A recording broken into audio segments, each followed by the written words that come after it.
The education and advancement of music has numerous benefits, including academic achievement and emotional well-being. Think back to your favorite song growing up as a child and just how much joy it brought you when it came on the radio. At Music in Schools today, bringing that joy back and advocating for music education is the top priority. Joining me now is the Executive Director, Meg Madden. Meg, thanks so much for joining us here on Live in the Bay. Well, thank you so much for having me. Of course. Now, let's talk about Music in Schools today. Give me an overall arching view of who you guys are and the main mission. Well, you just did a very good job of summing it up. We've been around, it'll be 40 years in December, so our celebration will be next year probably. During that time, we've served, I think, every county in the Bay Area with some form of planning, direct services. Our central program is providing teaching artists to come into schools and work with the classroom teachers or do standalone after-school programs for underserved schools in the Bay Area.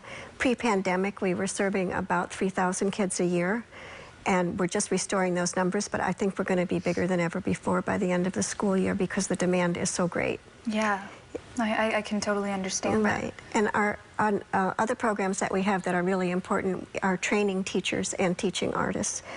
The whole thing that Ashkenaz presented about how the arts influence other subject matters and help kids learn, that's really what it's all about. And when they're taught separately, you don't have all the huge benefits that come from integrating into math, into literacy, into science. And that is something that can be easily taught. So we do that, and then we, as you mentioned, we advocate. Another program that we have is a musical instrument donation program. And again, during the pandemic, we lowered the numbers. We were very fortunate that we would connect with music teachers in the Bay Area so we could provide instruments to kids that were isolated at home. Now, we just did a program, and we're going to do a very big drive next spring. And we're actually taking a look now at some of these instruments that you guys have donated Yes, before. we have a lot of instruments, and we are conducting that right now. We just are serving this week, Everett Middle School here in San Francisco, and Oakland High in Oakland. But anybody here that belongs to any school that wants musical interest, let us know. That's what we're here for. Yes. You donate them to us, and also we can get them out to the schools. We don't ever want to see a musical instrument sitting idly by. Yeah. We think every child should have a musical instrument. And Meg, when it comes to the base of where this all got started, it all comes down to music and the importance of music to the youth. So in your opinion and your experience as the executive director, why is music so important to our youth? What effects does it have on them? Well, it starts really when the mother's pregnant, because the child hears the mother's heartbeat.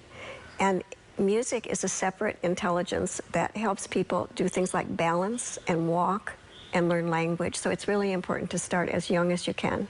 And it's a lifelong learning process. And I think people should have an education from birth all the way through their entire lifespan, because it is such an integrating and healing and joyful way to learn. It's also, I think, the fastest and most joyful way for kids to connect to school.